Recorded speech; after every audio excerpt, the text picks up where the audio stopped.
Hey guys, welcome back to another tutorial video. So in today's video I'll show you how to use Signal Messenger with privacy in mind.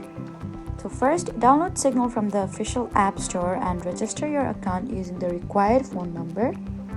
And once you're signed in, open settings and then go to privacy. Start by reviewing your privacy option for read receipts and typing indicators. If you don't want people to know when you've read a message or you are typing, then you can turn those options off. Next, consider enabling screen lock, so Signal requires authentication before opening.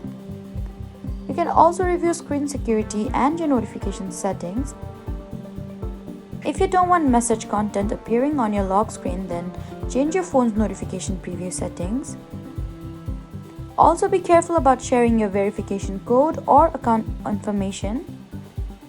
So that was how to configure Signal for better privacy. Please do not forget to like, comment, and subscribe for more helpful tutorials. Thanks for watching.